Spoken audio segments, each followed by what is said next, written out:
Friends, बात करते हैं बेटा आज आप कोऑर्डिनेट ज्योमेट्री की। देखिए, कोऑर्डिनेट ज्योमेट्री एक ऐसा टॉपिक है जहां से एसएससी में क्वेश्चन आने के चांसेस बहुत कम होते हैं। बट 2017 में देखें तो कुछ क्वेश्चंस आ गए हैं, 2018 में देखें तो कुछ क्वेश्चंस आ गए हैं। बट ऐसा नहीं है कि उसके रेगुलर आप कहें कि आते ही रहते हैं क्वेश्चंस। बट जब भी आप कुछ क्वेश्चंस जरूर करें, बाय चांस क्वेश्चंस आए तो आपको बेसिक चीज़ों की जानकारी होनी चाहिए। तो आए हम लोग बेटा बात करते हैं कॉन्सेप्ट ऑफ कोऑर्डिनेट ज्योमेट्री की। कॉन्सेप्ट ऑफ कोऑर्डिनेट ज्योमेट्री में क्या क्या है और किस तरह से है, हम इसको लेकर बातचीत करते हैं बेटा। देखिए, कोऑर्डिनेट ज्योमेट्री में हम बात करें तो ये आप लोग जानते ही होंगे कि एक्स एक्सिस है, वाई एक्सिस है, एक्स डैश वाई डैश। अगर डैश अगर डैश के साथ है तो नेगेटिव होता है, नहीं तो पॉजिटिव होता है। फर्स्ट में साइन क्या होते हैं? प्लस प्लस, सेकंड में माइनस प्लस, थर्ड में माइनस माइनस, फोर्थ में प्लस माइनस। ठीक है बच्चों, इससे कुछ कंडीशंस निकलती हैं जो अभी हम इक्वेशंस में पढ़ने वाले हैं। क्या क्या कंडीशंस निकलते हैं देखें। Equation of x axis, x axis का समीकरण। देखिए, जब हम एक्स एक्सिस की बात कर रहे होंगे और इसी की इक्वेशन की बात कर रहे होंगे, इसका मतलब वाई पे हम बिल्कुल नहीं चले, और वाई पर नहीं चले हैं तो इसका मतलब y is equal to zero, y पर नहीं चले। दूसरा equation of y axis, y x पे चलेंगे तो क्या लिखेंगे? X is equal to zero. तो इसका मतलब है कि हम एक्स पे कुछ भी नहीं चले। ऐसे ही यहां से देखें, equation of line parallel to x axis. देखिए, एक्स अक्ष के अगर आप समांतर जाकर कोई लाइन बनाते हैं, ठीक है, एक्स अक्ष के समांतर रेखा का समीकरण तो होगी y equal to plus minus A. Positive direction में होगी तो प्लस ए, और नेगेटिव डायरेक्शन में होगी तो माइनस ए।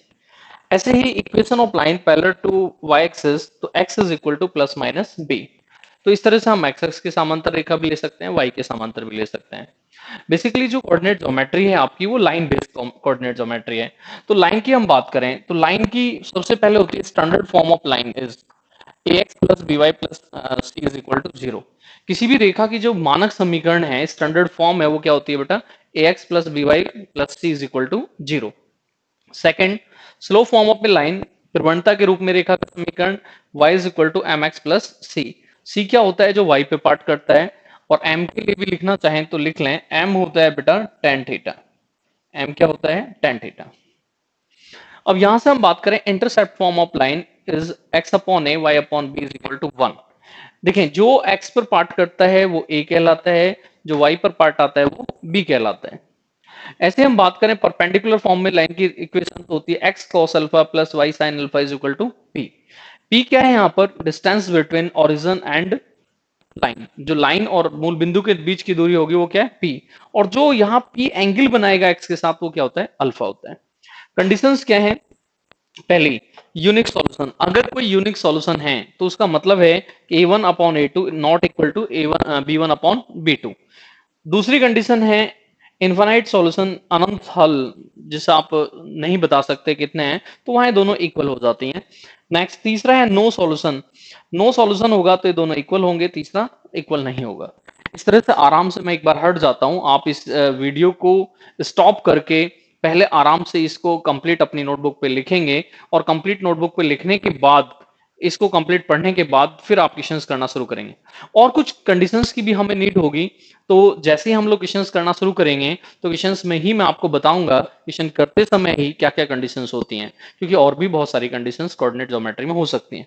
तो आओ बच्चों, क्वेश्चंस की बात करते हैं। देखें, स्टार्टिंग के जो क्वेश्चंस हैं वो बहुत ईजी हैं। जैसे कि फर्स्ट, ऑलरेडी बोर्ड पे लिखा हुआ है, तो बताएं आप बच्चों, पढ़ें फर्स्ट को, क्या हम आसानी से सॉल्यूशन कर सकते हैं? तो आप कहेंगे कि आसानी से बेटा इसका सॉल्यूशन किया जा सकता है।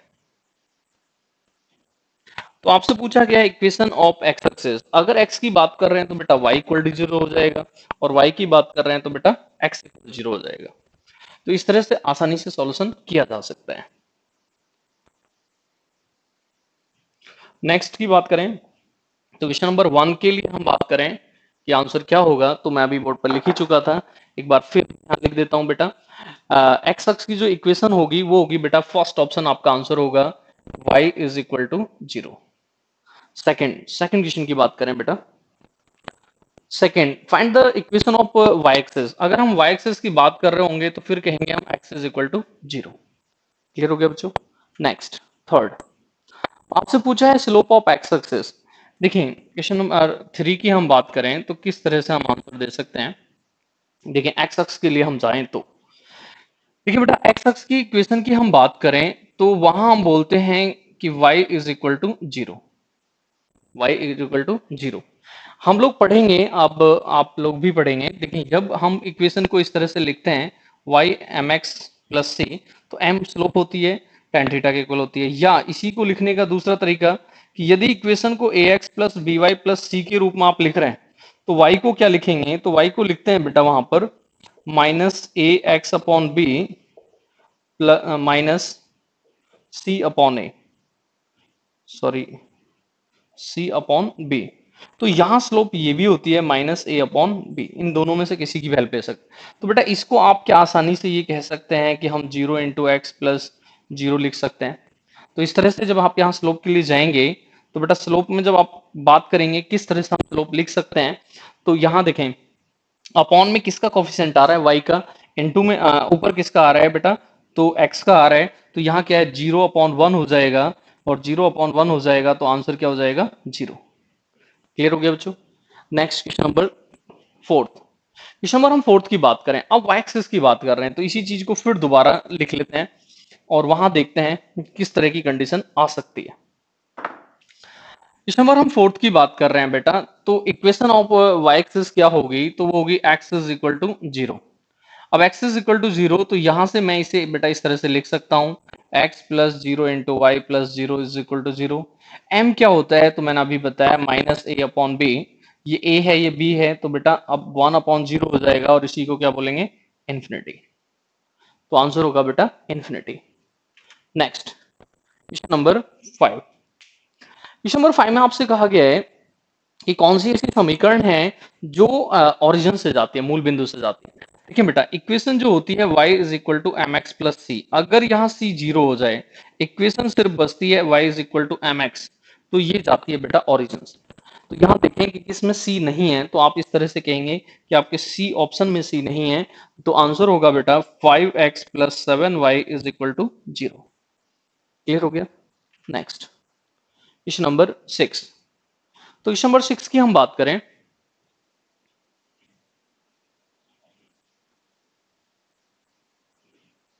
6 में देखें बेटा किस तरह से हम सॉल्यूशन कर सकते हैं। 6 में आपको दे रखा है कि इक्वेशन है x square plus y square is equal to 5 passing through. तो देखिए हमें ये होती है बेटा आपकी सर्कल की equation. Question number 6, x square plus r y square is r square, ये होती है सर्कल की। आर यहाँ क्या होती है, रेडियस। अब यही हमें दे रखा है x square y square is equal to 25।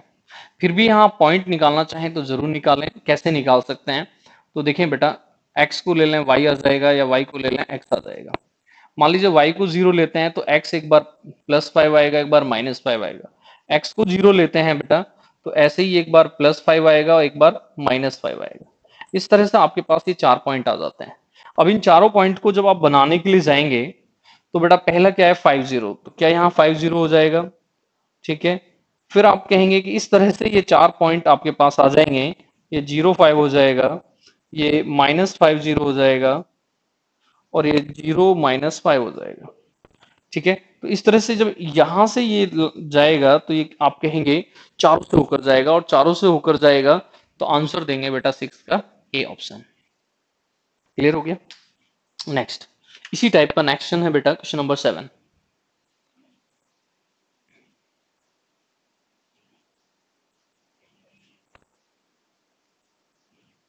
तो क्वेश्चन नंबर 7 की बात करें, क्वेश्चन नंबर 7 की बात करें, तो फिर हमसे यहाँ पर यही फाइंड करा रखा है। तो आपको इक्वेशन दे रखी है बेटा 7 में x minus 3y is equal to 9, -9 is equal to 0। फिर जो अभी भी मैंने किया वही यहाँ पर आप कर लें, x और y की वैल्यू निकाल लें।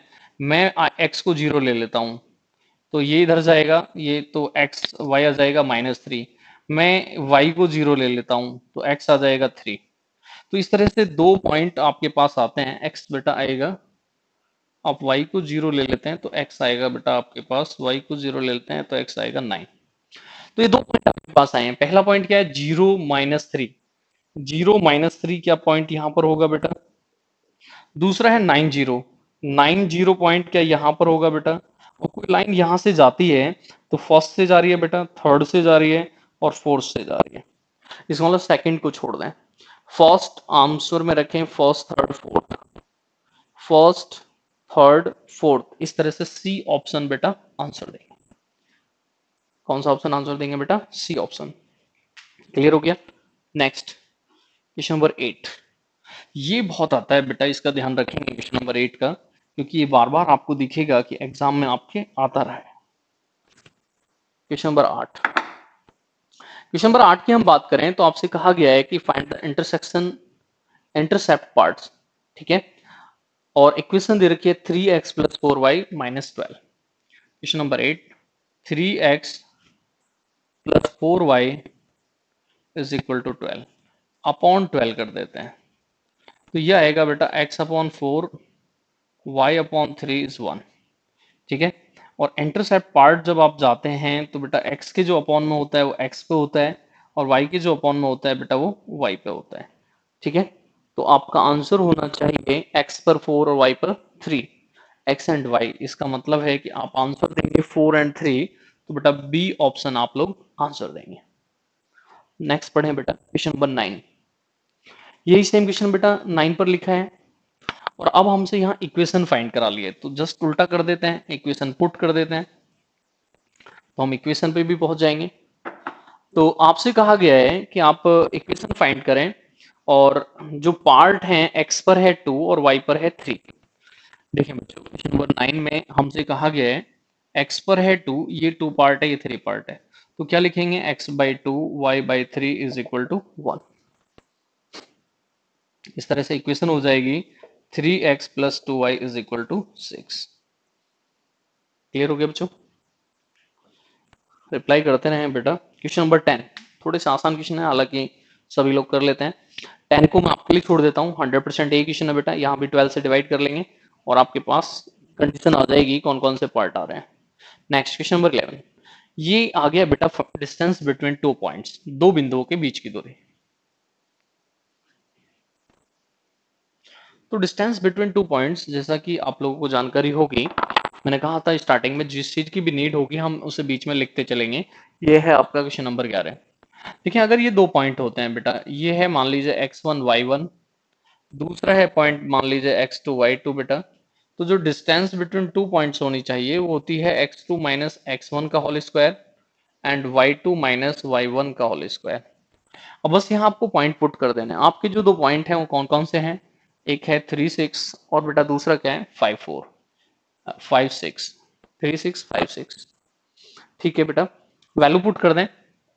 x1 और x2 का डिफरेंस कितना है? 2, और 2 का स्क्वायर क्या है? 4। इन दोनों का डिफरेंस क्या है? 0। तो इस तरह से आंसर होगा बेटा 2। क्लियर हो गया बेटा? नेक्स्ट क्वेश्चन नंबर 12 पढ़े हैं आप लोग क्वेश्चन नंबर 12 को। फिर आपसे कहा गया है डिस्टेंस बिटवीन 2 पॉइंट्स, इसलिए बेटा आपके लिए छोड़ देता हूं मैं। 11 ही 12 है, सिर्फ वैल्यू को आपको पुट करना है। आपको यहाँ पॉइंट पुट करना है -2 and 6 and 7 minus 1। Next question number 13, फिर आपके पास ये दे रखा है बेटा डिस्टेंस बिटवीन 2 पॉइंट्स, तो आपकी प्रैक्टिस के लिए छोड़ देते हैं। नेक्स्ट क्वेश्चन नंबर 14, आपसे पूछा है स्लोप ऑफ लाइन। देखें क्वेश्चन नंबर 14 में देखें, जब कोई लाइन दो पॉइंट से होकर जाती है, पहला पॉइंट x1 y1 हो, दूसरा पॉइंट बेटा x2 y2 हो, तो इसकी जो स्लोप होती है वो होती है y2 minus y1 upon x2 minus x1। तो यहाँ अब आपको दिए गए दो पॉइंट हैं 1 4 3 8। पहला पॉइंट है 1 4, दूसरा पॉइंट है बेटा 3 8। हम यहाँ पुट करने के लिए जाएं y2 माइनस y1, इससे इसको माइनस करें तो बचेगा क्या? 4। इससे इसको माइनस करें तो 2। आंसर क्या हो जाएगा बेटा? 2। क्लियर हो गया सभी को? नेक्स्ट बेटा क्वेश्चन नंबर 15, क्वेश्चन नंबर 15 पढ़े आप लोग बेटा। क्वेश्चन नंबर 15 को, find the slope of line which is perpendicular to the line passing through this. देखिए इसको समझने के लिए आपको दो चीजें पहले समझना पड़ेगा, उसके बाद ही आपको समझ में आएगा। कौन कौन सी दो चीजें समझना होगा वो यहाँ पर देख लें। क्वेश्चन नंबर बेटा 15 के लिए क्या क्या आपको पहले समझना पड़ेगा। देखिए अगर दो पॉइंट आपको दिए हैं x1 y1 और दूसरा पॉइंट दिया है बेटा x2 y2, तो इस कंडीशन में आपको अगर लाइन की इक्वेशन चाहिए तो बेटा लाइन की इक्वेशन आपके पास होती है y minus y one y2 minus y1 upon x2 minus x1 x minus x1। ठीक है बच्चों, अब यहां आपको पहले लाइन निकालनी है। अब अगर दो लाइन परपेंडिकुलर होती हैं तो उनकी स्लोप का जो प्रोडक्ट है वो होता है बेटा -1। इन दोनों चीजों का यूज हमें यहाँ पर करना होगा, तब हम यहाँ पहुंचेंगे। तो सबसे पहले लाइन की इक्वेशन निकालें। पहला पॉइंट है 2 - 1, पहला पॉइंट है 2 - 1 बेटा। दूसरा पॉइंट है आपके पास -3 5, दूसरा पॉइंट है -3 5। अब इनको यहां पुट करते हैं तो देखें इक्वेशन कैसे निकाल सकते हैं। इक्वेशन निकालने के लिए जाएं तो y - y1 करेंगे तो ये हो गया बेटा y+1, y2 - y1, इससे इसको माइनस करेंगे तो बेटा कितना हो जाएगा 6, x से इसको इसको माइनस करेंगे तो कितना हो जाएगा बेटा -5, x - x1 तो ये हो जाएगा बेटा 2। इंटू कर लें तो यहाँ आप इंटू करेंगे तो बेटा कितना होगा 5y - 5, 6x - 12। तो इसे आप एक साइड में तो इधर लिखें 6x - 5y, इधर आप इसको लाएंगे तो +5 हो जाएगा तो -7 बचेगा। अगर मैं इसकी स्लोप की बात करूं m1, तो बेटा क्या होनी चाहिए, तो होनी चाहिए 6/5, क्योंकि माइनस है माइनस से माइनस कैंसिल हो जाएगा। अब इसकी परपेंडिकुलर की बात कर रहे हैं तो बेटा m2 क्या होना चाहिए, तो m2 होना चाहिए यहां से निकालें -1/m1। तो इस तरह से आपको माइनस करना है, रेसिप्रोकल करना है, तो आंसर होगा -5/6, -5/6, 4 आ रहा है। तो एक बार आप ये देखें चेक करना बेटा कैलकुलेशन में कोई मिस्टेक तो नहीं है। पॉइंट आपके -3 -5, अच्छा ये -5 है बेटा, -3 -5। तो यहाँ से y2 - y1 करेंगे तो ये बेटा आपके पास बचेगा प्लस का 4 बचेगा, सॉरी माइनस का 4 बचेगा। तो माइनस से माइनस कैंसिल हो जाएगा, तो ये 4x - 8 बचेगा। ठीक है बच्चों, करेक्शन कर लेना है, -5 था बाय मिस्टेक वहां वो लिख के है। अब ये इधर जाता है तो बेटा ये आपके पास 3 बचेगा, और x में भी अब 4 आएगा तो ये हो जाएगा बेटा 4/5, और यहाँ हो जाएगा बेटा 5/4। क्लियर हो गया। तो दो चीजें यहाँ से आपको सीखने के लिए मिली। पहली तो ये कि जब equation of line passing through two point, दो बिंदुओं से जाने वाली रेखा की समीकरण। दूसरा कि यदि दो लाइन परपेंडिकुलर हैं तो उनके स्लोप के बीच क्या रिलेशन होता है। नेक्स्ट बच्चों, नेक्स्ट पढ़ें question number 16, question number 16।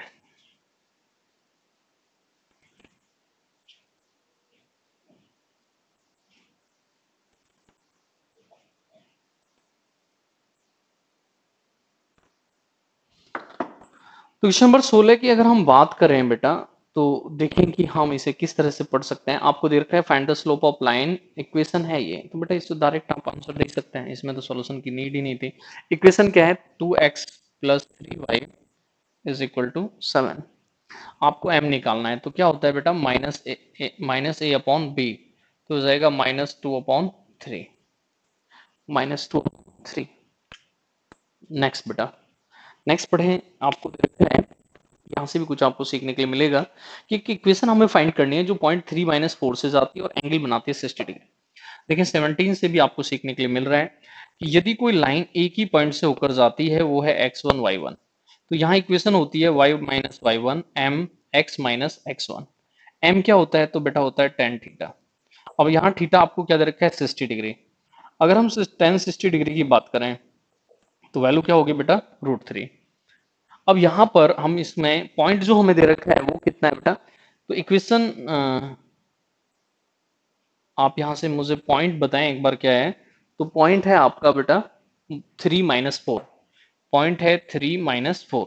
Put कर दें बेटा y - y1, तो यहाँ से हो जाएगा बेटा +4, m कितना है बेटा √3, x - x1 कितना है बेटा 3। तो इसकी कैलकुलेशन करेंगे बेटा, आपका आंसर आ जाएगा।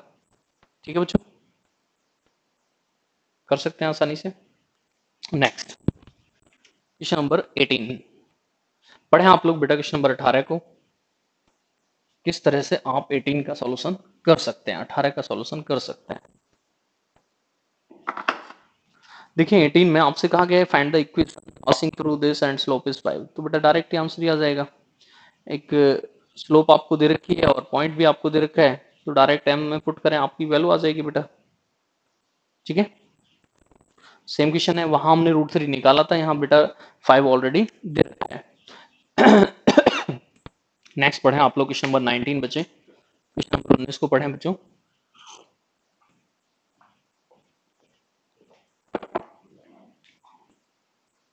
19 में आपसे दे रखा है फाइंड द इक्वेशन, ठीक है, passing through two points this and this, मैंने अभी कराया ये, y minus y one m2 minus m1 upon x minus x1 into x minus x1। ये अच्छा क्वेश्चन है बेटा, ये एग्जाम में आ चुका है।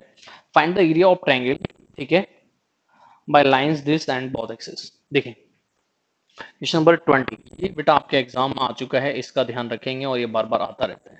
लाइन क्या है बेटा आपके पास, 8x minus 3y, 8x minus 3y is equal to 24 at both axis. देखिए अगर दोनों एक्सिस को हमें लेना है तो मैं इसे बेटा इंटरसेप्ट फॉर्म में चेंज कर देता हूं। तो यहां से तो एक आ गया बेटा, यहां से आप देखें तो इसे लिखेंगे आप x upon 3 plus y upon minus 8 is equal to 1।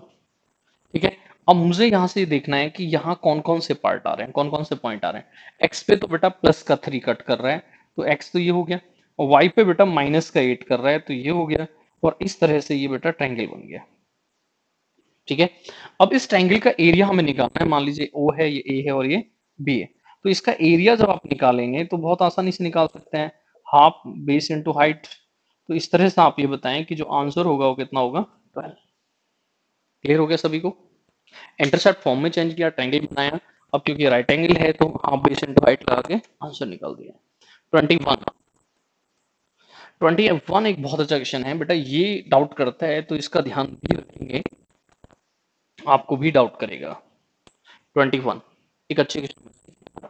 तो सबसे पहले तो आप ये देखें कि आपके पास लाइन कौन कौन सी हैं, उसके बाद आप सॉल्यूशन में जाएंगे।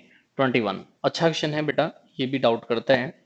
तो सबसे पहले लाइन की बात करें तो फर्स्ट लाइन क्या है बेटा, x minus two y, x minus two y is equal to 5। दूसरी क्या है, 2x plus 3y is equal to 10। और नेक्स्ट है x एक्सिस का मतलब होता है बेटा y इज इक्वल टू 0। तो यहां से देखें कि हम इसको किस किस तरीके से सॉल्व कर सकते हैं। मैं अगर इन दोनों का इंटरसेक्शन पॉइंट निकालूं तो y 0 हो जाएगी, तो y 0 हो जाएगी, x आ गया 5। मैं इन दोनों का इंटरसेक्शन पॉइंट निकालू बेटा, y 0 हो जाएगी, x आ गया 5। ठीक है, तो एक पॉइंट तो बेटा कम से कम कॉमन आ गया, वो है 5 0। तो ये पॉइंट हो गया बेटा 5 0, एक पॉइंट तो क्लियर हो गया। अब मुझे इनकी इन दोनों का इंटरसेक्शन पॉइंट निकालना है, तो इन दोनों का इंटरसेक्शन पॉइंट निकालना है तो कुछ देर के लिए मैं इंटू टू कर देता हूँ। तो इंटू टू करूंगा तो यहाँ से मैं सॉल्यूशन तक पहुंच जाऊंगा। इंटू टू करके बेटा क्या करना होगा, तो इंटू टू करके आप इसे माइनस कर दें, और माइनस करेंगे तो ये कैंसिल हो गया, ये भी कैंसिल हो गया, और y की वैल्यू क्या आ गई, 0।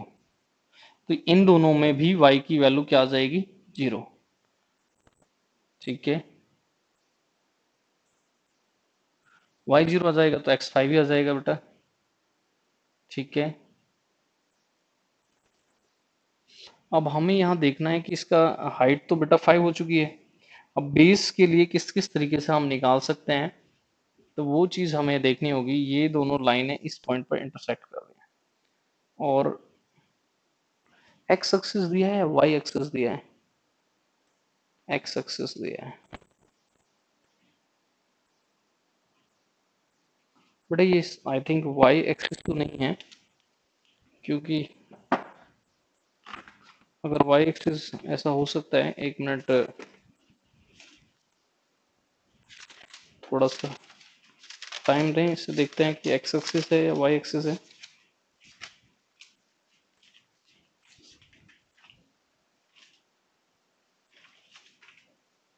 एक्स एंड एक्स एक्सिस, तो इसका मतलब वाई इज इक्वल टू 0 है। ठीक है, एक और पॉइंट बेटा यहाँ आना चाहिए था, एक बार दोबारा देखें कि हम इन दोनों के इंटरसेक्शन पॉइंट निकालने जा रहे हैं, तब भी 5 0 आ जा रहा है, इन दोनों का भी 5 0 आ जा रहा है, इन दोनों का 5 0 आ रहा है, तो तीनों यहाँ आके तो मिलेंगी, ये तो 5 0 क्लियर ठीक हो गया। अब बेटा यहाँ पर हमें ये पॉइंट चाहिए, ये पॉइंट चाहिए।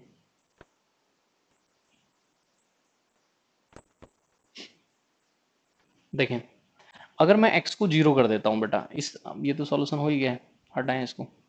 अगर इसमें आप x को 0 कर देते हैं, x को 0 कर देंगे तो y क्या आएगा, -5/2। तो ये 0 कर देंगे तो ये 5/2 आ गया। नेक्स्ट पॉइंट क्या होगा बेटा, इसमें अगर आप x को 0 कर देते हैं तो x 0 होगा तो ये 10/3 आ गया।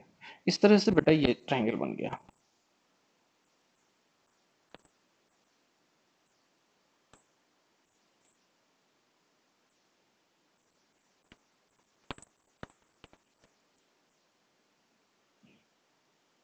ठीक है,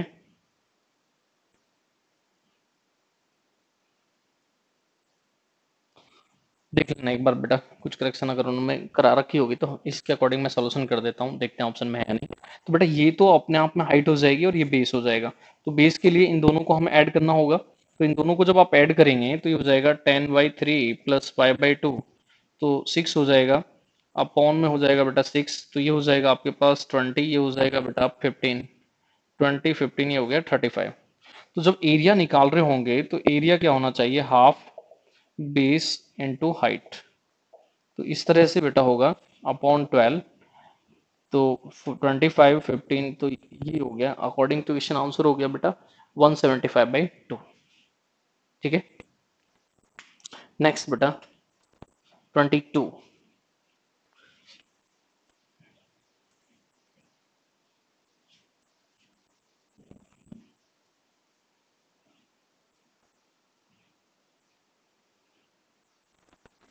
22 को देखें, आपको दे रखा है कि फाइंड द एरिया। ठीक है, एक क्वाड्रेटरल एक चतुर्भुज का एरिया फाइंड करना है।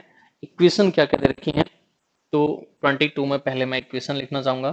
फर्स्ट इक्वेशन है बेटा 2x plus Y is equal to 6। Second equation है बेटा 4x plus 2y is equal to 24। And next है both axis, between both axis. देखिए, अगर बेटा यहाँ पर मैं पॉइंट निकालने के लिए चला जाऊं तो मैं बहुत आराम से इसके सॉल्यूशन पे पहुंच जाऊंगा। y को 0 कर दूं तो x आ जाएगा बेटा, या तो इसे आप 6 से डिवाइड कर दें। ठीक है, तो ये आ गया 3, ये आ गया 6, ये आ गया 1। इंटरसेप्ट फॉर्म के अकॉर्डिंग चले जाएं तो x पे तो आ गया बेटा 3, y 0, और बेटा y पे आ गया 6, y पे आ गया 6, तो ये हो गया 0 6 पॉइंट। ठीक है, मान लेते हैं बेटा इस तरह से कि ये पॉइंट ए है और ये पॉइंट डी है।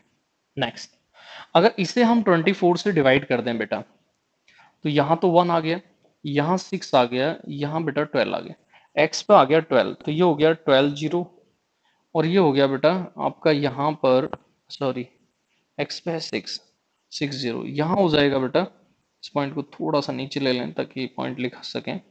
ये था बेटा 6 0 और ये हो गया बेटा 12 0। इस तरह से ये आपके पास बन गया है। अब हमें बेटा इसका एरिया निकालना है, ये जो इनके एक्सिस के बीच में यहाँ बन रहा है। ये पॉइंट मान लीजिए ए है, ये बी है, ये सी है और ये डी है। तो सबसे पहले क्या किया हमने, इंटरसेप्ट फॉर्म का यूज करके एरिया को निकाल लिया। अब हमें एरिया एबीसीडी का चाहिए, तो हमें क्या करना चाहिए कि इस बड़े वाले ट्रायंगल, ये पॉइंट ओ ले लें, इस छोटे वाले ट्रायंगल को माइनस कर दें तो इसका एरिया आ जाएगा। तो अगर हमें एबीसीडी चाहिए तो उसके लिए हमें क्या करना होगा कि हमें करना चाहिए ओबीसी, ठीक है, से माइनस कर देना चाहिए बेटा हमें एओडी को। तो इसमें क्या होगा, हाफ बेस कितना है 6, हाइट कितनी है 12। इसमें क्या होगा, हाफ बेस कितना है 3, हाइट कितनी है 6। इस तरह से हम सॉल्यूशन पर पहुंच जाएंगे। तो यहाँ देखें तो आ गया 36 और यहाँ देखें तो आ गया 9। इस तरह से जो आंसर हो गया वो 27। क्लियर हो गया बच्चों, आगे भी ऐसे क्वेश्चन आएंगे तो आप प्लीज छोड़ दे जाएंगे। 23, ये भी एक बहुत अच्छा क्वेश्चन है, इसका भी ध्यान रखेंगे 23 का। और आई थिंक इसका आंसर शीट में आंसर भी गलत दे रखा है, तो उसका भी ध्यान रखेंगे। तो देखें कि बेटा इसका सही आंसर क्या है, वो आंसर शीट में क्या दे रखा है वो बाद में हम लोग चेक कर लेंगे। सबसे पहले इक्वेशन की बात करें। पहली इक्वेशन है x इज इक्वल टू 1। 23, पहली इक्वेशन है x इज इक्वल टू 1, दूसरी इक्वेशन है x इज इक्वल टू 3, तीसरी इक्वेशन है y2, तीसरी इक्वेशन है y2, एंड नेक्स्ट इक्वेशन है बेटा x is equal to y plus three. x is equal to y plus three बनाए यहाँ पर और सॉल्यूशन में जाएं। x इज इक्वल टू 1, तो बेटा ये 1 0 पॉइंट, तो ये लाइन तो होगी x is equal to 1। Next x is equal to 3, ये लाइन होगी x is equal to 3। y is equal to positive 2, ये लाइन होगी बेटा y is equal to positive 2। Next, अब हमारे पास बचती है बेटा ये line x is equal to y plus 3। अब ये लाइन जहां भी x एक्सिस को कर रही होगी तो वहां तो जीरो होगा y, तो मैं y को जीरो कर दूं तो x आ जाएगा 3। y को जीरो कर दूं तो x आ जाएगा 3, इसका मतलब ये लाइन यहां से तो जाएगी। अब जब ये लाइन यहां से जाएगी तो इस लाइन को जब इंटरसेक्ट करेगी तो एक तो पॉइंट बेटा यहां से y को जीरो किया हमने तो x आ गया 3, ये आ गया। ये पॉइंट क्या है हमारे पास x1, मैं x को 1 कर दूं तो y क्या आ जाएगा -2। तो ये एक पॉइंट हमारे पास ये आ गया 1 -2। अब हमें बेटा इसका एरिया चाहिए कि इसका एरिया हम कैसे निकाल सकते हैं। पॉइंट आप लिख दें ABCD, ये एरिया आपको चाहिए। अब ध्यान से देखें कि एरिया कैसे निकालें। यहां से लेके यहां तक 3 था, यहां से लेके यहां तक 1, तो ये क्या बचा 2। ये y2 है तो ये भी 2 है, तो ये 2 और ये 2। तो अगर इसके एरिया की बात करें तो स्क्वायर हो गया 4 हो गया। अब बात करते हैं ये कितना है, तो ये बेटा आपका कितना है, तो ये तो बेटा आपका है 1 और ये है -2, ये कितना है -2। तो इस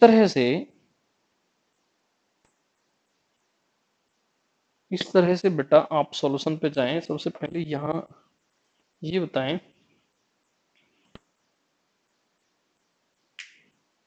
देखें एरिया अगर हमें कंप्लीट निकालना है तो अब कैसे इसमें कंप्लीट एरिया लिखें। देखें 4 तो यहां से बेटा आने वाला है, ठीक है।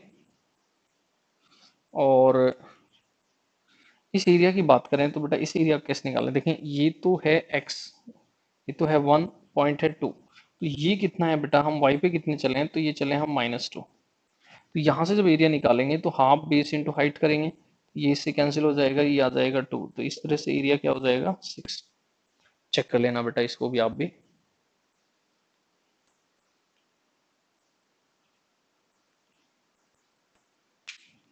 क्लियर हो गया। नेक्स्ट 24th पढ़ें बेटा आप लोग 24th को।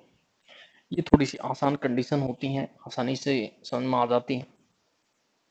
24th में एक कंडीशन आपको दी गई है। 24 में जो कंडीशन दी गई है वो क्या है बेटा, तो 24 की कंडीशन है कि वैल्यू आपको एक ही निकालें और सॉल्यूशन जो है मैनी सॉल्यूशन है। इसका मतलब है कि सॉल्यूशन की कोई लिमिट नहीं है। थोड़ा सा इक्वेशंस में भी मिस्टेक दे रखी है। इंग्लिश में दे रखा है बेटा kx+3y is equal to k, Hindi में दे रखा है kx+3y is equal to k-3। कोई बात नहीं है, आप अपना सॉल्यूशन कर दें। और सॉल्यूशन निकालने के लिए क्वेश्चन नंबर 24 में क्या कंडीशन होती है, a1/a2 is equal to b1/b2। अब बच्चों यहाँ से आप अपनी सॉल्यूशन के लिए जाएं।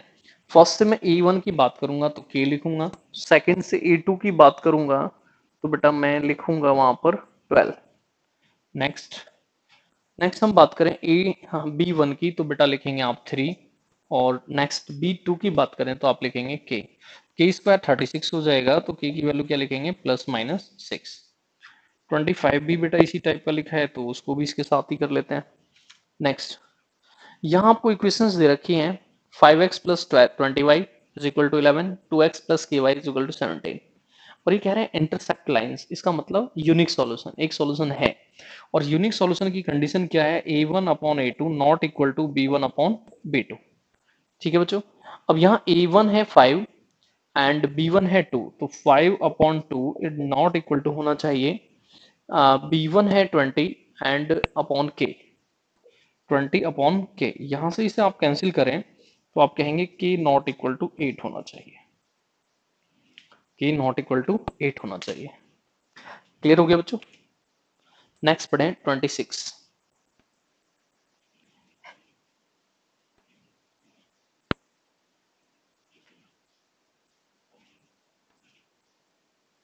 26 की बात करते हैं बच्चों।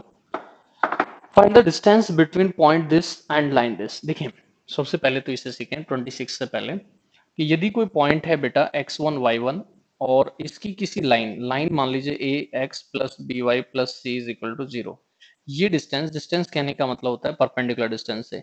ये आपको निकालना है तो क्या होती है बेटा, A X one B Y one plus C upon square root of A square plus B square, और इसका भी मॉड आपको लेना है। तो इस तरह से डी में चले जाएं और ये बताएं, वैल्यू पुट कर देते हैं। पॉइंट बताएं क्या है, 1 4 पॉइंट है हमारा 1 4।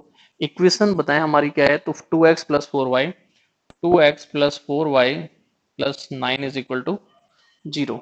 यस, पुट करें तो ए एक्स वन यहां से इसको इंटू करेंगे तो बेटा कितना आ गया, 2 × 1। नेक्स्ट कितना आ जाएगा, 4 × 4 plus 9 square root of A square and b square, a square plus B square. अच्छा बेटा वो 3 है, हिंदी में गलत दे रखा है, उसमें अलग दे रखा है। ये 3 है बेटा, इसकी करेक्शन कर लेना। ये 3 दे रखा है, इसकी करेक्शन कर लेना 26 में। इंग्लिश में जो है वो ठीक है, हिंदी में जो दे रखा है वो गलत दे रखा है। अब यहाँ से आप सॉल्यूशन के लिए जाएं तो बेटा नीचे तो 5 आने वाला है, 3 प्लस 16 प्लस 9, तो सम कर लें बेटा तो आपके पास कितना होगा, 16 प्लस 9 25 प्लस 3। अभी भी यहाँ सॉल्यूशन सही नहीं है। अच्छा ये -9 होगा बेटा, सॉरी, इसका मॉड निकालना है। तो देखिए 16 प्लस 3 19 10, तो ये होगा बेटा 2।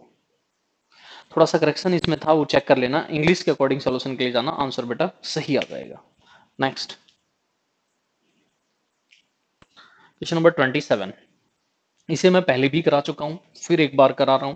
ध्यान दें कि यदि दो लाइन परपेंडिकुलर होंगी तो दो लाइन परपेंडिकुलर कब होंगी, जब उनकी स्लोप का प्रोडक्ट -1 होता है। फिर एक बार आ गया तो फिर कर लेते हैं। फर्स्ट में आपको दे रखा है, दोनों में चेक कर लेना बेटा। फर्स्ट इक्वेशन है 4k plus 4y is equal to 3, लिख लेते हैं जिससे कि मिस्टेक ना हो। फर्स्ट इक्वेशन है 4x प्लस 4x या kx, 4k, 4k तो कोई इक्वेशन होनी नहीं चाहिए, 4x होनी चाहिए। यस बेटा, मिस्टेक बार बार उसमें, चलो कोई बात नहीं, आप करेक्शन कर लेना। दूसरा ky इज इक्वल टू 3। दूसरी इक्वेशन है बेटा 3x plus 2y, 3x plus 2y is equal to 7। ये दोनों परपेंडिकुलर हैं। मैं अगर इसकी स्लोप निकालता m1, तो मुझे पता होना चाहिए m1 m2 -1 होना चाहिए, तो इसमें क्या होगा, -4/k। नेक्स्ट इसकी क्या होगी, तो होगी बेटा -3/2, और ये होना चाहिए बेटा -1 के इक्वल। तो माइनस से तो माइनस कैंसिल हो गया बेटा, इससे ये कैंसिल हो गया, तो k की वैल्यू जो आएगी वो -6 आ जाएगी। k की वैल्यू क्या आएगी, -6। नेक्स्ट 28। नेक्स्ट देखें बेटा 28। देखिए 28 के लिए सिर्फ मैं थोड़ा सा हिंट दे देता हूँ, सॉल्यूशन आप लोग कर लेना।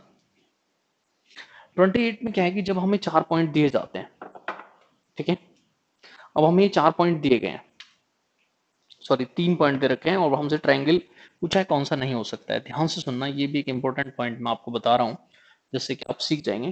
पहला पॉइंट है 4 3, 4 3 एक पॉइंट है बेटा।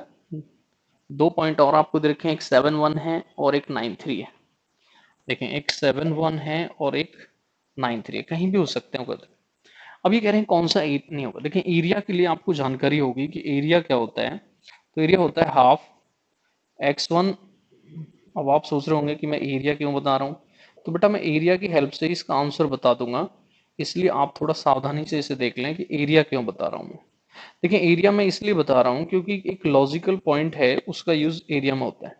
देखिए जब हम इक्विलेटरल ट्रायंगल का एरिया निकालते हैं तो वहां √3 का आना नेसेसरी होता है, क्योंकि √3/4 इंटू साइड स्क्वायर होता है। अब यहाँ से आप ये देखें क्या ये सब परफेक्ट नंबर है, तो √3 तो नहीं आएगा। तो ट्रायंगल कौन सा नहीं हो सकता है, तो सी ऑप्शन देंगे कि इक्विलेटरल ट्रायंगल नहीं हो सकता है। एक तो तरीका ये हो गया कि इक्विलेटरल ट्रायंगल नहीं होगा। दूसरा, अब डिस्टेंस बिटवीन 2 पॉइंट से इनकी हम साइड्स निकाल सकते हैं। मान लीजिए ए पॉइंट है, ये बी पॉइंट है, सी पॉइंट है, ये ए होगी, ये बी होगी, ये सी होगी। डिस्टेंस बिटवीन 2 पॉइंट्स इसकी साइड आ जाएगी, फिर ये भी आ जाएगी, ये भी आ जाएगी। तो अकॉर्डिंग टू साइड बेस भी हम इसका डिसीजन ले सकते हैं। तीनों साइड इक्वल आए तो इक्विलेटरल ट्रायंगल, दो साइड आए तो आइसोसेलेस ट्रायंगल, और तीनों ही अलग अलग आए तो स्केलर। तो इस तरह से हम इस तरह भी डिसीजन ले सकते हैं बेटा। बट डायरेक्टिक हो सकता था, तो इसलिए ये क्वेश्चन नंबर था 28। नेक्स्ट 29। 29 भी बेटा ये क्वेश्चन लिखा है, एक ट्रायंगल ये आपको दे रखा है और ट्रायंगल विल बी, वही आपको डिस्टेंस बिटवीन 2 पॉइंट से सॉल्यूशन करना है बेटा। नेक्स्ट 30। आपको 4 पॉइंट दे रखे हैं और आपसे कहा गया है कि कौन सा चतुर्भुज ये होगा, square, rhombus, parallelogram, none of this. लेकिन इसमें भी आपको डिस्टेंस बिटवीन 2 पॉइंट से निकालनी है। अब डिस्टेंस बिटवीन 2 पॉइंट से जब आप निकालेंगे तो चारों साइड आ जाएंगे। अब हो सकता है चारों साइड इक्वल हैं तो दो आंसर बचे, स्क्वायर और रोम्बस। अगर दो दो अपोजिट साइड इक्वल हैं तो फिर आ गया पैरेललोग्राम बेटा, स्क्वायर रोम्बस हट गए तो आंसर ही आ जाएगा। अब स्क्वायर रोम्बस में सिलेक्शन कैसे करेंगे, क्योंकि चारों साइड तो इक्वल दोनों में होती हैं, तो डायगोनल्स अगर इक्वल आ जाएं तब तो होगा स्क्वायर, और इक्वल ना है तो होगा बेटा रोम्बस। उसकी भी पहचान कैसे होगी, तो उसका भी तरीका यही है कि आप वहां सॉल्यूशन जब करेंगे तो डिस्टेंस बिटवीन 2 पॉइंट से ही निकालेंगे। क्लियर हो गया बच्चों। Next 31st। 31st देखें तो यहां आपसे एक कोऑर्डिनेट ही फाइंड करा लिए हैं, तो कैसे करें इसके लिए भी बहुत सारे मेथड हैं। अब आप कोई भी मेथड उनमें से यूज कर सकते हैं, तो सॉल्यूशन आपको यहां भी मिल जाएगा। तो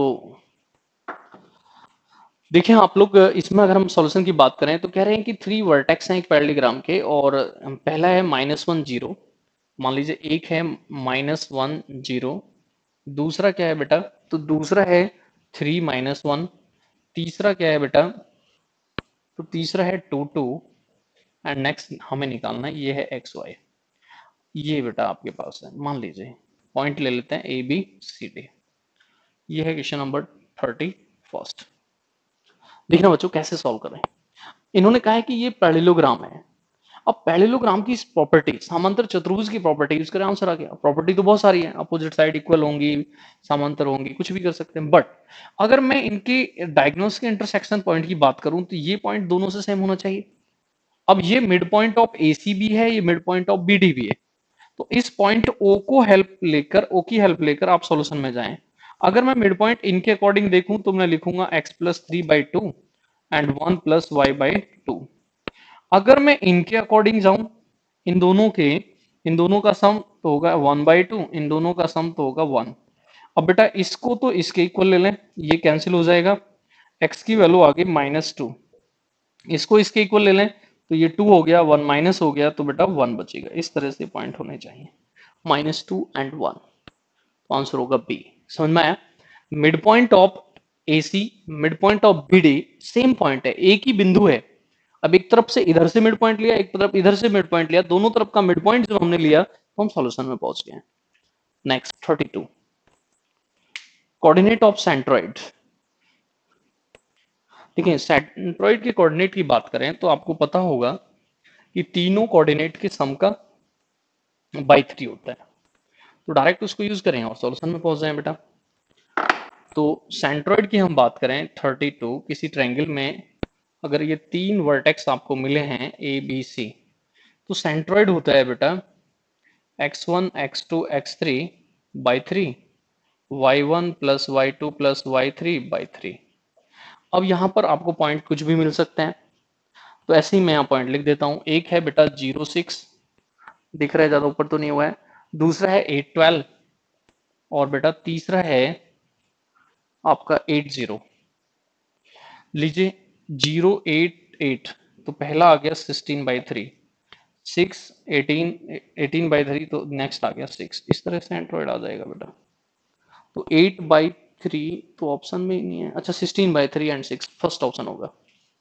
वेरी गुड बेटा। नेक्स्ट 32। 33 की भी हम बात करें, 32 तो यही था, तो सेम क्वेश्चन वहां भी 33 दे रखा है, वो मैं आपके लिए छोड़ देता हूँ। जो मैंने अभी भी किया है सेंट्रॉइड वाला, वही आपको उसमें यूज करना है। x1 plus x2 plus x3/3, y1 plus y2 plus y3/3। Next बेटा 34। एरिया, जब हमें 4 पॉइंट दिए जाएं तो एरिया कैसे निकालें जरूर सीखें बेटा। देखिए ये अगर हमें 4 पॉइंट दिए जा रहे हैं, पहला पॉइंट x1 y1 है, दूसरा पॉइंट x2 y2 है, तीसरा पॉइंट x3 y3 है, और चौथा पॉइंट बेटा x4 y4 है। मान लीजिए पॉइंट्स हैं ABCD। तो देखिए एरिया कैसे निकालते हैं कि एक, हाँ देखिए लिखने के तो बहुत सारे मेथड हैं, बट प्रयास करें ऐसे लिखें, x1 से स्टार्ट करें, y को एक ज्यादा करके लिखते रहें। अब ऐसे ही लिखते चले जाएं चाहे साइड कितनी भी है, तो उसी से आपको आंसर हमेशा मिल जाएगा। अगर 3 साइड होती तो हम 3 पे ही रुक जाते। अब y से स्टार्ट लें माइनस करके, x को एक ज्यादा करके लिखते चले जाएं। अब आप इसमें वैल्यू पुट करेंगे, आप लोग आंसर तक पहुंच जाएंगे। तो ये तो बेटा डायरेक्ट फॉर्मूला ही है, आपको डायरेक्ट इसका यूज करना है। डायरेक्ट आप फॉर्मूले का यूज करेंगे तो आसानी से आप भी सॉल्यूशन तक पहुंच जाएंगे। तो देखें बच्चों, नेक्स्ट 35। 35 भी बेटा ये है कि ये कह रहे हैं कॉलिनियर है, एक ही संरेखीय है। संरेखीय होने की 2 3 4 प्रॉपर्टी हैं, उनमें से आप किसी का भी यूज कर सकते हैं। तो कौन कौन सी वो प्रॉपर्टी हैं जिसका यूज यहाँ कर सकते हैं, वो मैं आपको बता देता हूँ। देखें, आपको 3 पॉइंट दे रखे हैं, क्वेश्चन नंबर बेटा आपका कितना है 35। ये आपको 3 पॉइंट दे रखे हैं, मान लीजिए ए बी सी। ये है पॉइंट x1 y1, ये है x2 y2, ये है x3 y3। आपको ये बताना है कि ये एक ही रेखा में है। तो पहला तो ये कि आप इनके जो ट्रायंगल का एरिया है उसे बेटा आप 0 ले लें। एरिया ऑफ ट्रायंगल को क्या ले लें, 0 ले लें। पहला मेथड तो ये। दूसरा मेथड, आप कहीं ये कर दें कि a b plus b c अगर ए सी है तब भी ये एक ही लाइन में हो जाएंगे। दूसरा मेथड। तीसरा मेथड कि आप इन दो पॉइंट से जाने वाली लाइन की इक्वेशन निकालें। लाइन की इक्वेशन क्या होगी तो आप जानते ही हैं, 2 पॉइंट से जाने y minus y one, y two minus y one upon x two minus x one, x minus x one. और तीसरे पॉइंट को भी इसमें सेटिस्फाई करा दें तब भी वो संरेखीय हो जाएंगे और आपका आंसर आ जाएगा। तो इनमें से किसी भी मेथड का यूज आप कर सकते हैं, आपका आंसर आ जाएगा। तो आप चाहें तो मैं वैल्यू यहाँ पुट कर देता हूँ। थर्ड में मैं वैल्यू पुट कर रहा हूँ, तो आपके पॉइंट भी मैं यहाँ लिख देता हूँ। पहले पहला पॉइंट क्या है बेटा 3 4 है। दूसरा पॉइंट क्या है बेटा आपका, दूसरा पॉइंट है 7 12। एंड तीसरा पॉइंट क्या है बेटा आपका, तो तीसरा पॉइंट है k+1 k-2, k+1 बेटा और k-2। पहले इन दो लाइन से इक्वेशन निकालें, ये होगी और फिर उसमें इसको पुट करते हैं। तो मैं डायरेक्ट ही पुट कर रहा हूँ, यहाँ ले आता हूँ। ये y हो जाएगा उस कंडीशन में, तो हो जाएगा k-2 एंड माइनस y1 तो होगा -4 is equal to y2 minus y1 तो होगा 8, x2 माइनस x1 तो होगा 4, x क्या होगा, ये होगा बेटा k+1 और माइनस आपके पास x1 तो x1 होगा बेटा 3। इसे सॉल्व करके आप इक्वेशन तक पहुंच जाएंगे, आसानी से सॉल्यूशन कर लेंगे। ये हो गया 2, तो हो गया k-6। यहाँ देखें बेटा आपके पास क्या होगा, तो होगा 2k एंड -4। तो k इधर बचेगा, 4 इधर लाना होगा। तो k बताएं बेटा, ये 4 इधर आएगा पॉजिटिव हो जाएगा, तो माइनस का 2 ही हो जाएगा। तो कैलकुलेशन है वो तो जरूरी नहीं कि आप ऐसे ही करें जैसे मैं कर रहा हूँ, आप किसी मेथड से कर सकते हैं। मेथड आपको आना चाहिए। ये बहुत आया है बेटा 36। अगर मैं बात करूं एसएससी की, तो एसएससी मेंस 18 में इस क्वेश्चन को बहुत पूछा गया है। आप देखेंगे इस सेट में इस क्वेश्चन को दिया गया है और एक एक नहीं 2 2 तरीके से दिया है। यहाँ 2 लाइन दी हैं और आपको इंटरसेक्शन पॉइंट पूछ लिया है, ठीक है। और इंटरसेक्शन जैसे मैं इसी में कुछ क्वेश्चंस बता देता हूँ। ये बेटा एसएससी मेंस में जब आप जाएंगे 2018 के पेपर को देखेंगे तो वहां बहुत मिलेगा। ये तो एक ही है, 4 4 लाइन से भी आया हुआ है। पहले मैं इसी को सॉल्व करता हूँ। 2x + y is equal to 5। दूसरी लाइन है बेटा x + 2y is equal to 4। इन्होंने कहा इनका इंटरसेक्शन पॉइंट बताएं, तो इन्हें सॉल्व करके जो x y आता है वो इंटरसेक्शन होता है। अब मेंस 18 में देखेंगे 2 लाइन ये 2 लाइन और दे दी हैं, उनका इंटरसेक्शन पॉइंट फाइंड करा लिया है, फिर इन पे भी रिलेशन फाइंड करा लिया है। तो बेटा इंटरसेक्शन पॉइंट क्या होता है, इनको सॉल्व करें, एक्स वाई जो आएगा वो इंटरसेक्शन पॉइंट है। तो इसमें बेटा 2 से इंटू कर दें और 2 से इंटू कर दें तो यहाँ ये माइनस कर दें, कैंसिल हो गया। ये यहाँ से माइनस करेंगे तो -3y बचेंगे। 5 -8 करेंगे तो -3 बचेंगे। तो इस तरह से जो y की वैल्यू क्या आ जाएगी 1। एक ही ऑप्शन में y1 इसमें पुट कर दें तो x क्या गया 2। अब यहाँ उन्होंने कहा कि इंटरसेक्शन पॉइंट अल्फा बीटा है और वहां फाइंड करा लिया इस तरह से कि 3 अल्फा बीटा बताएं। तो बेटा अल्फा क्या है 2, तो 3 × 2 बीटा क्या है 1। तो इस तरह से भी उन्होंने फाइंड करा रखा है। ये बेटा फाइंड कराया है एसएससी सीजीएल मेंस 2018 के पेपर में। इस तरह से भी फाइंड करा रखा है बेटा। और भी कुछ दे सकते हैं आप। यहाँ 2 इक्वेशन थी, एक इंटरसेक्शन पॉइंट आया, 2 और इक्वेशन देते तो एक और इंटरसेक्शन पॉइंट आता, उनमें भी फिर जाके वैल्यू फाइंड करा लेते। तो इंटरसेक्शन पॉइंट बहुत इजी सी चीज है, हम इसे याद रखें, आसानी से आ जाएगा। ये मेंस में आया हुआ है 37 मैं पहले भी कर चुका हूँ इसको। 37 को 37 पहले भी आज आ चुका है बेटा। अगर 37 की बात की जाए तो आज ही मैंने इसको सॉल्व किया है, और फिर मैं एक बार सॉल्व कर देता हूँ। पहली क्वेश्चन है 3x प्लस 4y इज 12। 37 ये भी बेटा मेंस में आ चुका है, आप चेक कर लेना मेंस में कब आया है। 3x plus 4y is 12। दूसरी क्वेश्चन है बेटा 6x plus 8y, 6x 8y 60 and both axis. अगर हम 12 से बेटा डिवाइड करें तो ये तो होगा 1, ये होगा 4, ये होगा 3। तो इस तरह से यहाँ हम 60 से करें तो बेटा यहाँ क्या होगा 1, यहाँ होगा 10, और यहाँ आप एक तो डिवाइड कर दें बेटा 4 से 15, ये 2, तो 15/2 2 नीचे आ जाएगा। तो पॉइंट क्या क्या आएंगे? पहला पॉइंट x आएगा 4, y 0। दूसरा y आए, ये तो बेटा फर्स्ट इक्वेशन के अकॉर्डिंग आ गए 2 पॉइंट। इसके अकॉर्डिंग क्या आएंगे? x आएगा 10, ये आ गया 10 0। इसके अकॉर्डिंग क्या होगा? y है 15/2, तो होगा 0 15/2। अभी कुछ देर पहले सॉल्व किया था मैंने, अगर आपको याद है इस इक्वेशन को। तो ये पॉइंट ए है, ये पॉइंट बी है, ये पॉइंट सी है, ये पॉइंट डी है, और ये पॉइंट ओ है। हमें area a B c d का चाहिए। तो मैंने अभी भी समझाया कि आप एरिया निकालें ट्रायंगल बी ओ सी का और माइनस कर दें ए ओ डी को, तो आसानी से आंसर आ जाएगा। बी ओ सी का क्या होगा एरिया? तो हम बोलेंगे हाफ बेस इंटू हाइट होगा, ठीक है। माइनस करें तो ये होगा हाफ बेस इंटू हाइट, तो ये हो गया बेटा 6। यहां से सॉल्यूशन करेंगे तो ये हो गया 75/2, 37.5 माइनस 6, तो बचा क्या 31.5। अभी कुछ देर पहले भी मैंने इस इक्वेशन को सॉल्व किया था। आपसे उम्मीद करता हूं कि आपको सॉल्यूशन आसानी से समझ में आया होगा। दो लाइन थी और दो एक्सिस थे, इनके बीच जो हमें यहाँ पर ट्रेपेजियम बना है उसका एरिया हमें बताना था बेटा। नेक्स्ट 38।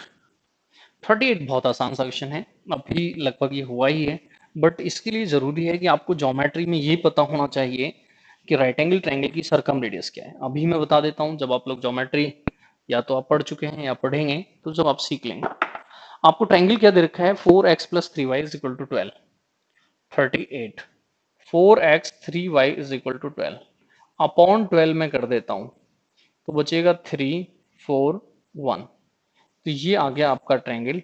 x पर तो आ गया बेटा 3 0, y पर आ गया बेटा 0 4, और ये आपका राइट एंगल हो गया। तो राइट एंगल में ये 3 है, ये 4 है, पाइथागोरस यूज करेंगे 5 है। तो बेटा जब राइट एंगल लिखते हैं तो ये ए होता है, ये बी होता है, और ये सी होता है। राइट एंगल की जो सरकम रेडियस है वो आप पढ़ेंगे तो सीख लेंगे, वो होती है बेटा c/2, ठीक है। और c/2 करेंगे, इसका बाई 2 कर देंगे तो आंसर हो जाएगा 5/2, तो लिखेंगे 2.5।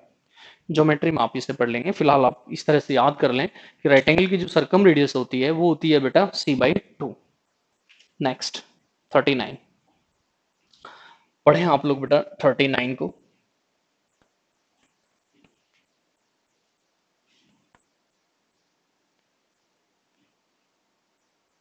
39 में आपको दे रखा है फर्स्ट लाइन सेकंड लाइन और पैरेलल समांतर है। अगर लाइन समांतर होती हैं तो बेटा इसका मतलब ये हो गया कि उनकी स्लोप इक्वल होगी।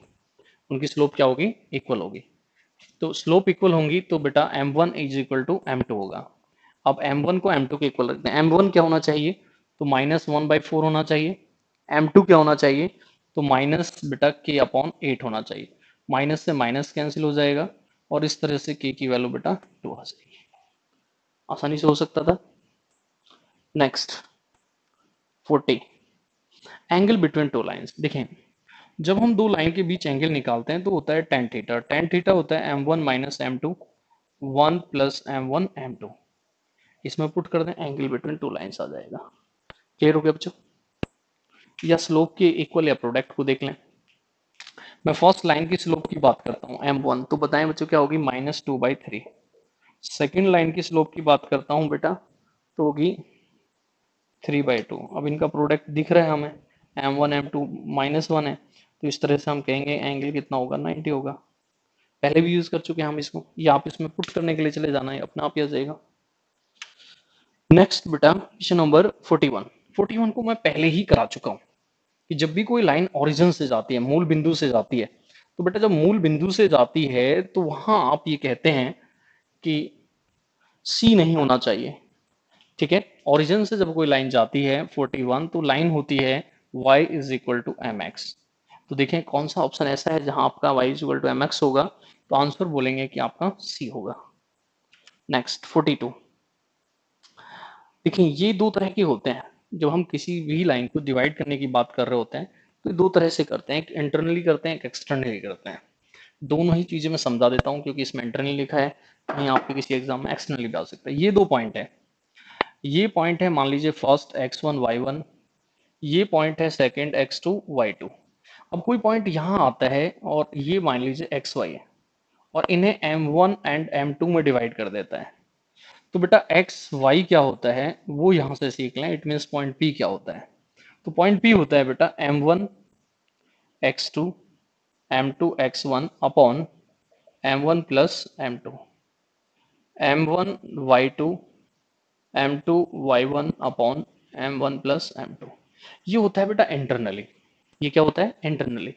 अगर एक्सटर्नली केस में जाएंगे तो सिर्फ इसमें माइनस लगा देते हैं। तो दोनों मैंने तो एक साथ लिख दिए हैं, इंटरनली भी हो सकता है एक्सटर्नली भी हो सकता है। अब आपके इसमें देखें तो किस तरह से आपको दे रखा है, आपको पॉइंट P का बताना है, ए और बी को रेशियो डिवाइड कर रहा है 3:1। पॉइंट में यहाँ लिख देता हूँ, एक तो है 5:2 बेटा, पहला पॉइंट है 5 - 2 सॉरी, दूसरा पॉइंट है बेटा 9:6, दूसरा पॉइंट है 9:6। एक्स वाई आपको फाइंड करना है और रेशियो है 3:1। तो मैं उम्मीद करता हूं कि आप डायरेक्ट जाएंगे और वैल्यू पर पहुंच जाएंगे। m1 x2, m1 x2 बेटा कितना हो गया 3 × 6 प्लस m2 x1, तो 5 × 1 m1 plus m2। Next m1 3 × y2, अच्छा यहाँ x होगा तो 9 होगा बेटा, y2 होगा दिस एंड m2 × y1 तो ये होगा बेटा -2 अपॉन 4। करें सॉल्यूशन और आंसर तक पहुंचे। तो बताएं बेटा 27 + 5 तो हो गया 32 अपॉन 8। नेक्स्ट 18 - 2 तो 16 अपॉन 4। तो इस तरह से आप ये बताएं, ये हो गया बेटा 4 और ये भी हो गया 4। 4 4 ऑप्शन में नहीं है।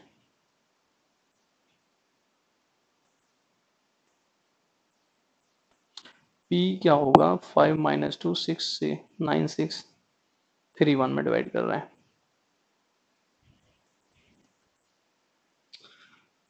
एक बार बेटा कैलकुलेशन को चेक कर लें,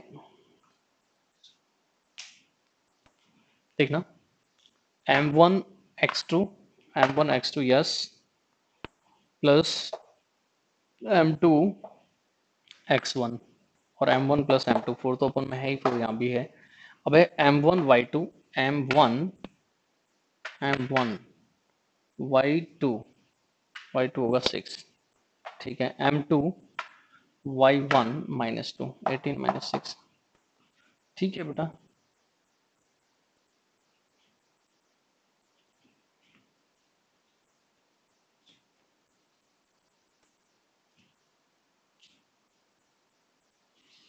बेटा पॉइंट तो ठीक है, कैलकुलेशन भी ठीक है। तो अब आपको सिर्फ ये देखना है, एक बार दोबारा मैं यहाँ देखता हूँ क्वेश्चन नंबर कितना है बेटा 42, 42 नंबर। वैल्यू तो यही होंगी, बस आपको एक बार चेक कर लेना है। 3 1 है ऐसा तो नहीं, 1 3 हो बेटा। कोई जो ये कैलकुलेशन लिखी है इसके अकॉर्डिंग आंसर है वो हो सकता है पॉइंट्स में कुछ मिस्टेक की हो। एक बार फिर मैं फाइनली चेक कर देता हूँ। m1 x2 27 m2 x1 plus 5, 27 + 5 करेंगे आप लोग तो बेटा कितना होगा 32 और अपॉन 8 प्लस ही होगा नीचे। ठीक है, नेक्स्ट होगा m1 y2 18 होगा, m2 y1 माइनस, तो ये होगा बेटा। तो हो सकता है कोई पॉइंट इन्होंने गलत लिखा हो, सॉल्यूशन करने का बेटा यही मेथड है। 8 अच्छा सॉरी यहाँ बेटा 4 होगा, आंसर है ऑप्शन में 8 4। यस यस यस, मिस्टेक हो गई थी, यहाँ 4 होगा तो आंसर हो जाएगा 8 4। Very good. नेक्स्ट 43 पहुंचे आप लोग बेटा 43 पर। इस तरह भी क्वेश्चन आया है मीडियंस की लेंथ। देखिए 42 में तो डायरेक्ट वैल्यू ही पुट करना था, ऐसे ही डायरेक्ट वैल्यू पुट इसमें भी करना है, बस थोड़ा सा लॉजिक है, उसके अकॉर्डिंग आप सॉल्यूशन में चले जाएं तो आसानी से आप बेटा सॉल्यूशन फाइंड कर लेंगे। 43 में आपसे कहा एक ट्रायंगल है, ए वर्टेक्स है 7 - 3। 43 ए वर्टेक्स है 7 - 3। Next b vertex and c vertex. B vertex क्या है बेटा? बी वर्टेक्स है 3 - 1। 3 - 1। 3 - 1। सी वर्टेक्स क्या है बेटा? सी है 5 3। 5 3। अब ये है मीडियन डी और हमें एडी को निकालना है। तो बेटा एडी क्या है? डिस्टेंस बिटवीन टू पॉइंट्स आ जाएगा। ठीक है, पहले डी चाहिए। अब मिड पॉइंट निकाल लें। मिड पॉइंट होता है, आप लोग जानते हैं, दोनों का सम बाय 2, तो ये हो गया 4। इन दोनों का सम बाय 2 तो हो गया 1। ठीक है, 8/2 4, 2/2 1। इन दोनों के बीच की डिस्टेंस निकाल दें, डिस्टेंस बिटवीन टू पॉइंट्स है। अब किसी को भी ले लें, x1 या x2 किसी से भी लें, तो 3 का स्क्वायर हो गया 9। इससे इससे माइनस कर लें बेटा, या इससे इसे 4 ही आएगा 16, तो हो गया बेटा आंसर 5। ठीक है, डिस्टेंस बिटवीन टू पॉइंट से बेटा निकालना है। सबसे पहले एडी निकालना है। एडी कहाँ से आएगा? तो एडी आएगा आपके पास मिड पॉइंट से, और उसके बाद डिस्टेंस बिटवीन टू पॉइंट से बेटा।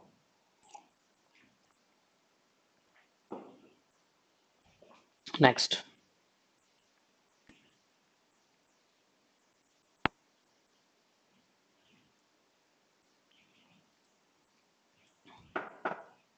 44।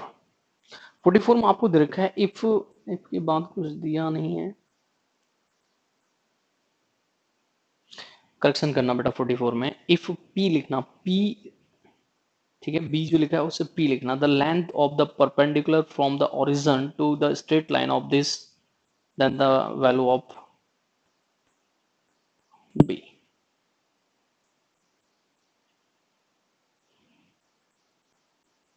इक्वेशन भी अलग अलग दे रखी है बेटा, कोई नहीं, सॉल्यूशन करते हैं। जो मैं कर रहा हूँ आप बोर्ड पर देखें, उसी तरह से आप भी करेक्शन कर लेना। ये कहना चाहते हैं कि कोई लाइन है, और लाइन क्या है बेटा? वो है x plus 2by is equal to 2p। x plus 2by is equal to 2p। Origin से जब परपेंडिकुलर डाल रहे हैं तो वो p है।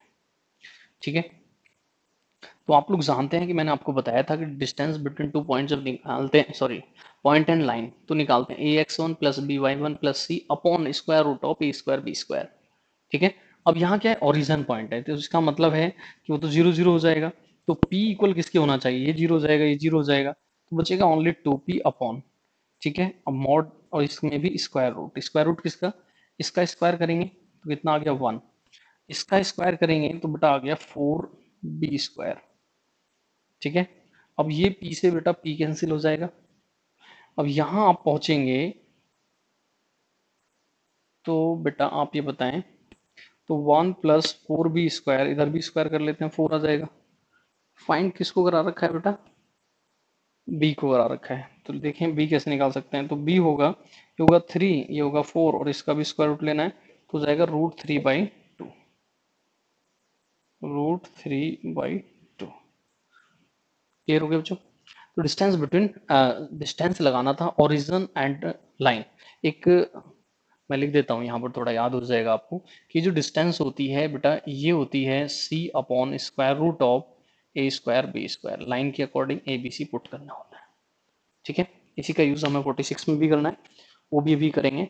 45 एक बहुत अच्छा क्वेश्चन है। 45 45 एक बहुत अच्छा क्वेश्चन है बेटा, बहुत ज्यादा डाउट करता है बच्चों को, बहुत ज्यादा लोगों का मैसेज 45 के लिए आता है, क्योंकि 45 में मॉड लगा है। मॉड को ओपन करना बच्चों को नहीं आता है, इसलिए फंस जाते हैं। आपको एरिया निकालना है। लाइन है 45, लाइन है बेटा mod x plus mod y is equal to m। तो इसे लिख कैसे सकते हैं, पहले तो देखें।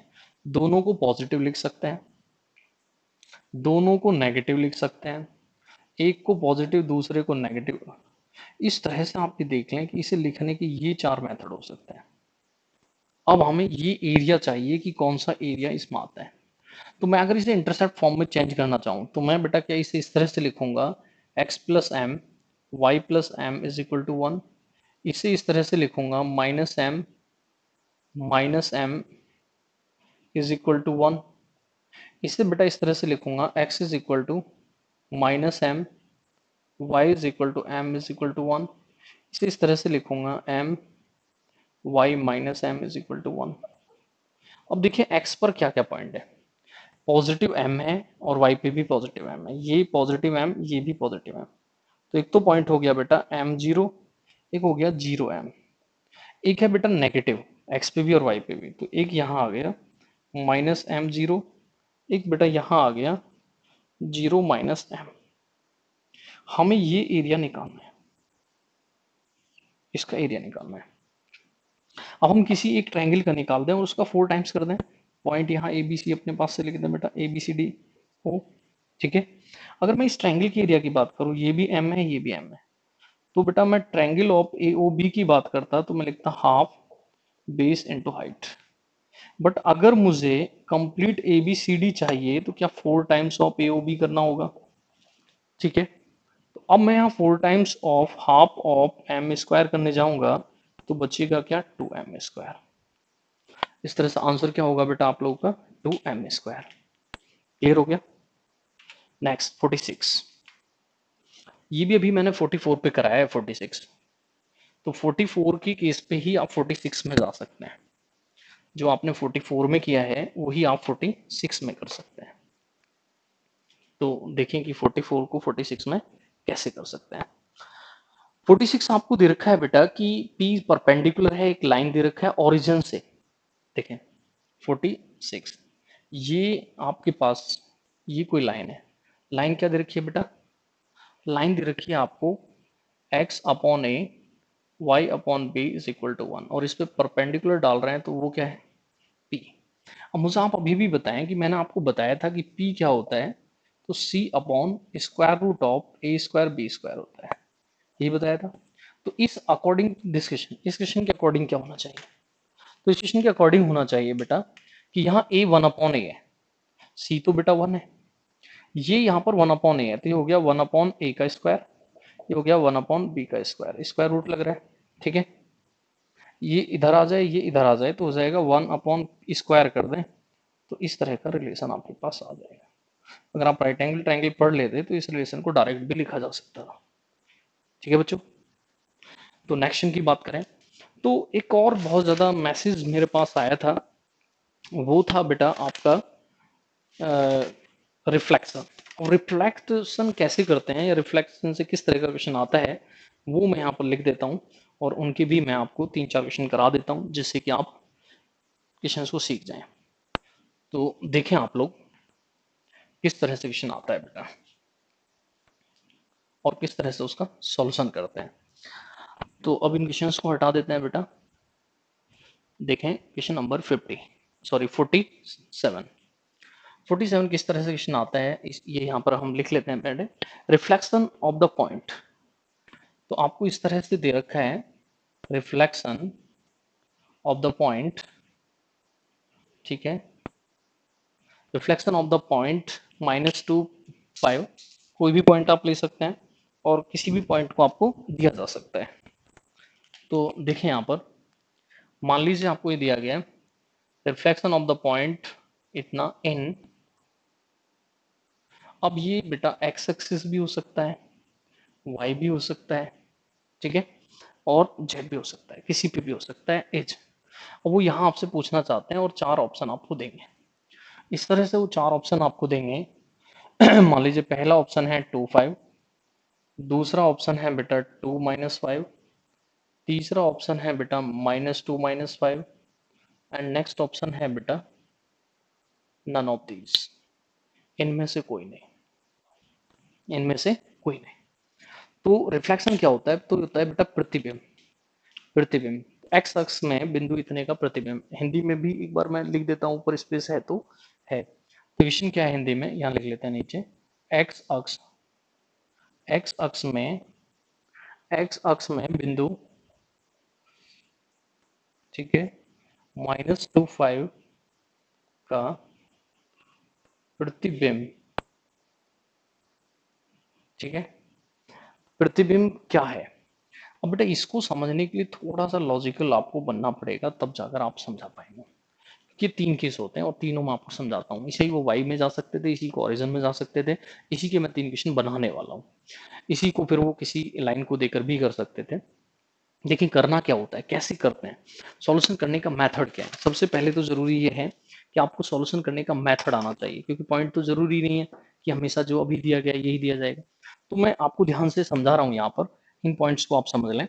पहला पॉइंट, अगर आप एक्स एक्सिस के अकॉर्डिंग जाते हैं, ठीक है, और अगर किसी पॉइंट एक्स वाई का देखना चाहते हैं रिफ्लेक्शन, तो यहां से जब आप देखते हैं इसको, तो बेटा एक्स को तो आपको चेंज नहीं करना है, एक्स को तो चेंज नहीं करना है, वाई के साइन को चेंज करना होता है। एक्स को चेंज नहीं करना है, वाई के साइन को चेंज करना होता है। एक्स जो है वही लिखना होता है, वाई को चेंज कर देंगे, प्लस है तो माइनस, माइनस है तो प्लस कर देंगे।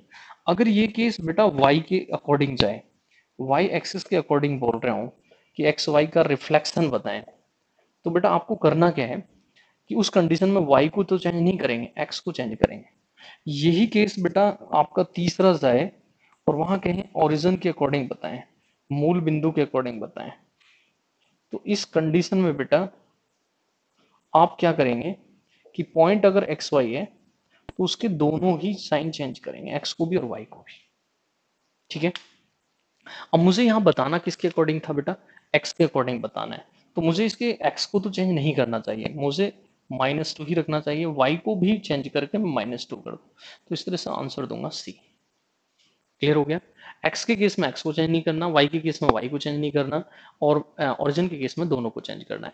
अब मान लीजिए बेटा यहाँ पॉजिटिव पॉइंट होता, एक और क्वेश्चन लिख लेते हैं 48। मान लीजिए पॉइंट +2 कर लेते हैं, +2 5 ही कर लेते हैं, क्योंकि ऑप्शन चेंज नहीं करने पड़ेंगे। तो देखो अब आप एक्स को तो चेंज नहीं करते, वाई को चेंज करते, तो इस कंडीशन में बेटा अब ये बताएं कि आपका आंसर क्या होता, बी। क्लियर हो गया। अब इसमें चेंज कर दें, चेंज क्या कर दें कि यहां पर बेटा आपको क्वेश्चन नंबर 49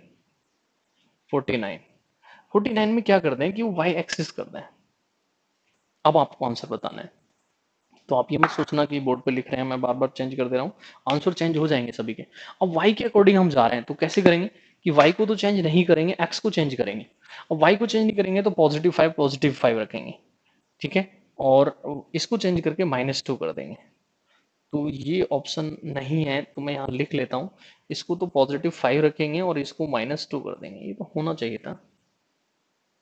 ठीक है, अब यहाँ मुझे आप ये बताएं कि ऐसी कंडीशन में अगर वो हमसे कहते हैं कि आप बताएं, अब वाई एक्सिस आ गया है, थोड़ा सा अंतर हो गया बेटा, चेक करना है आराम से, जल्दबाजी नहीं करना है।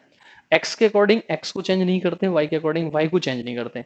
अब मुझे वाई को चेंज नहीं करना, इसको तो मुझे 5 ही रखना है, इसको चेंज करके -2 कर देना है, तो आंसर हो जाएगा -5।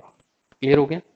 नेक्स्ट 50, अगर वो कहते ओरिजिन के अकॉर्डिंग जाए 50, इसमें आपसे वो कहते हैं कि मूल बिंदु के अकॉर्डिंग बताएं, तो फिर बेटा दोनों ही चेंज करते हैं।